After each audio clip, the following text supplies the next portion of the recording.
disebut dengan mindful leadership itu. Saya yakin di sini juga banyak teman-teman yang mungkin sudah hadir adalah leader-leader baik di perusahaannya, di gerakannya, mungkin di keluarganya gitu as a leader. Nah, perspektif mindful leadership ini apa sebenarnya, Mbak? Kalau dari kami, perspektif mindful leadership itu sebetulnya adalah melakukan kepemimpinan tetapi dengan penuh kesadaran. Itu bedanya. Karena seringkali kita ini merespon secara otomatis gitu ya. Dan responnya bisa jadi kurang tepat. Nah, becoming mindful itu artinya mengambil jeda, mengambil pause antara trigger dengan respons kita, menganalisa what is the best response I can give in this situation.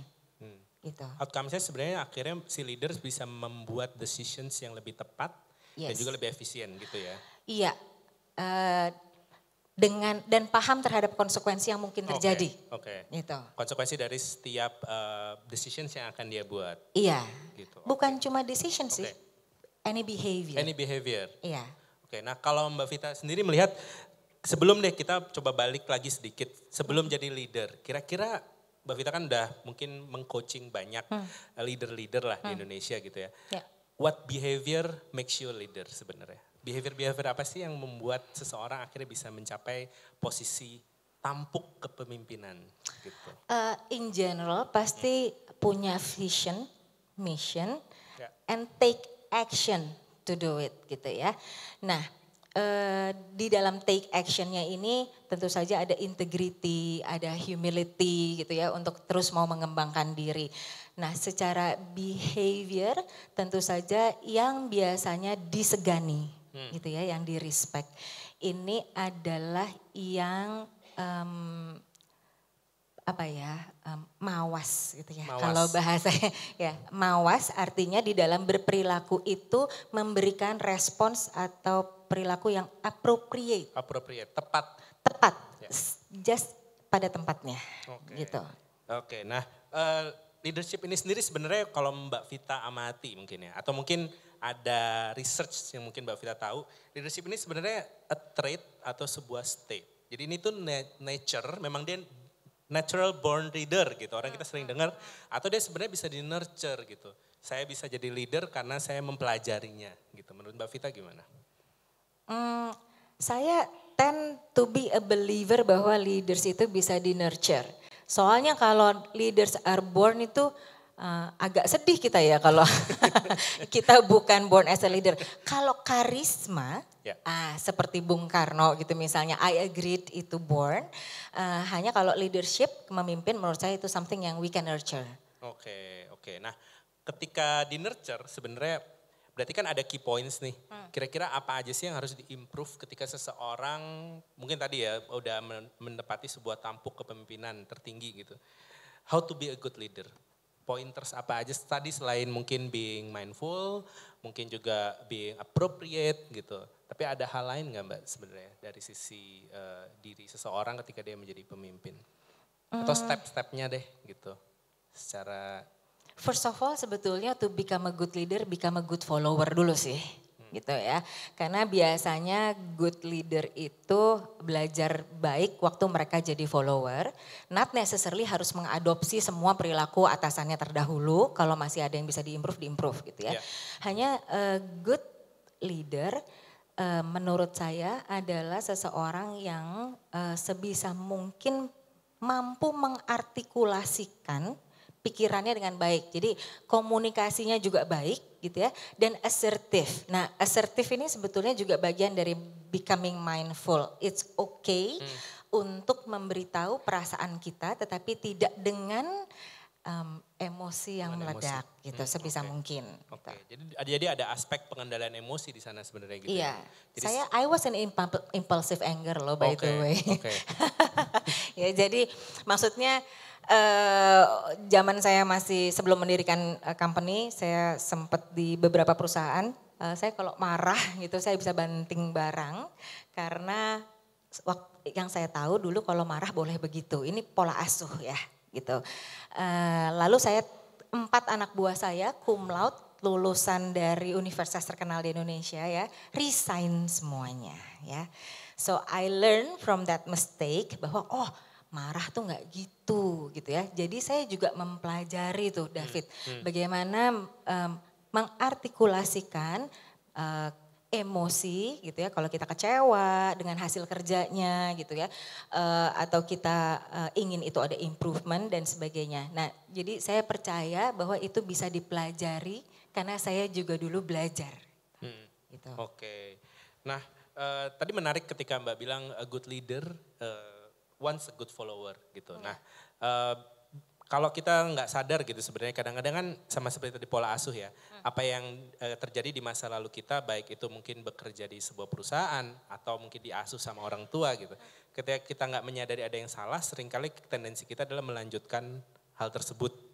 Misalnya dulu saya anak buah, bos saya melakukan sesuatu ke saya nggak sadar itu buruk sebenarnya. Tapi begitu saya jadi bos, ya saya lakukan itu juga ke anak buah saya gitu. Atau kayak saya dulu anak, orang tua saya melakukan sesuatu ke saya, ya saya anggap ini sesuatu yang proper untuk saya lanjutkan.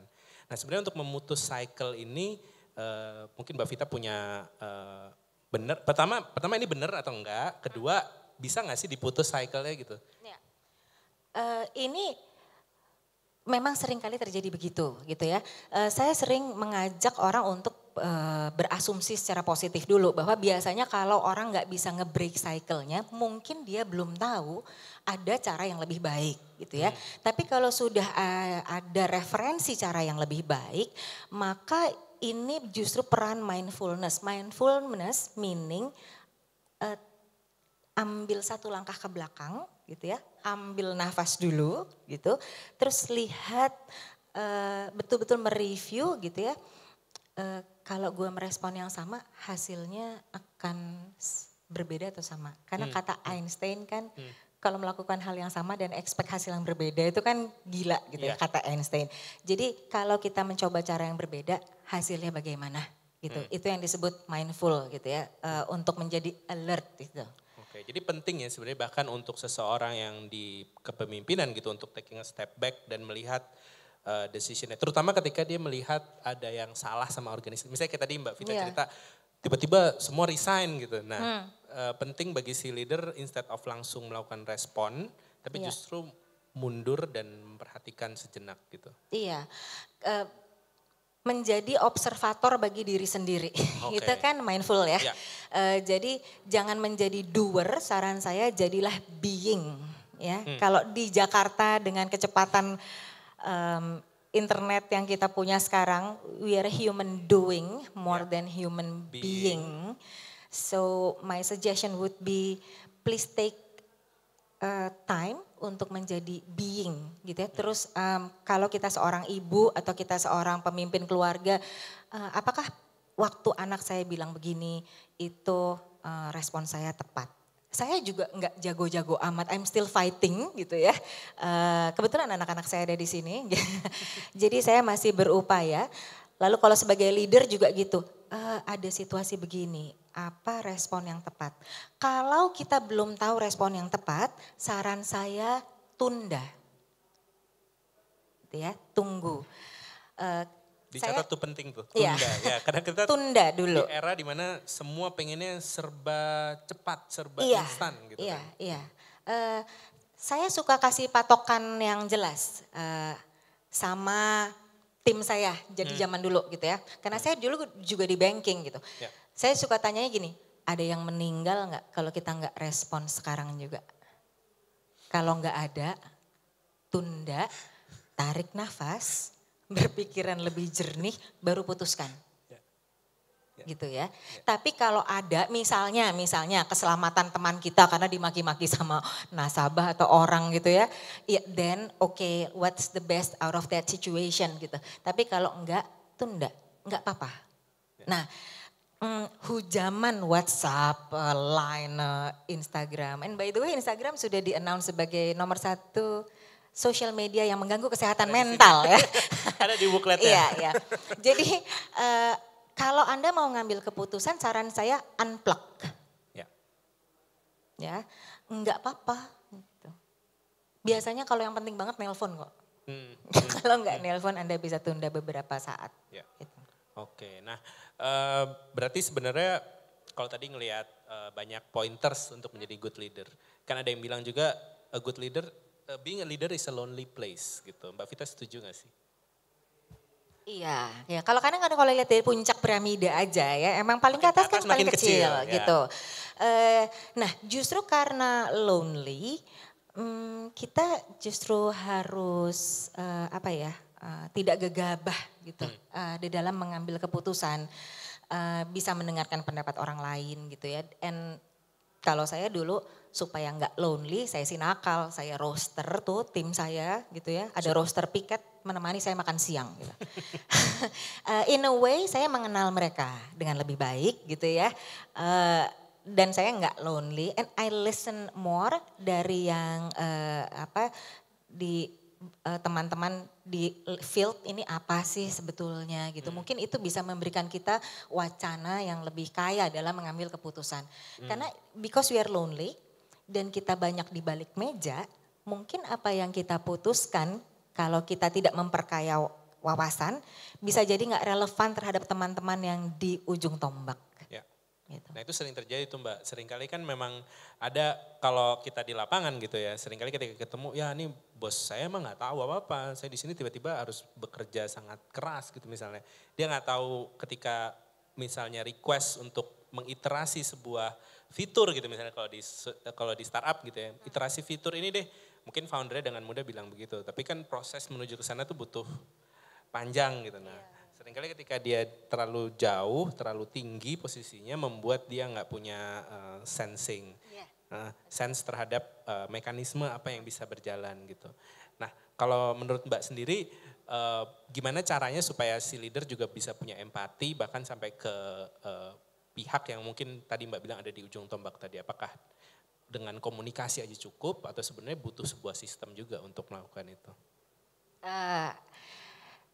Sepanjang memungkinkan, saran saya sebagai leader jangan sampai betul-betul putus dengan your frontliners gitu ya. In a way you can have insight dan sense tadi gitu ya. Karena the frontliners lah yang berhubungan dengan our customer gitu. Jadi kalau losing contact with them kayak losing contact with our customer gitu sebetulnya ya. Dan sekarang kan eranya user experience ya. So if we don't know our user experience, kita juga nggak bisa serve our customer gitu ya. So saran saya sedapat mungkin masih bisa untuk tap ujung tombak. Kalau leading sales terutama sempatkan waktu juga untuk kadang-kadang join visit with the sales team. Untuk get to know the first hand gitu ya. Apakah teman-teman sales ini cuma nakal doang gitu ya, minta macam-macam atau memang that's the customer request gitu ya. So get in touch with the user experience. User experience gitu ya.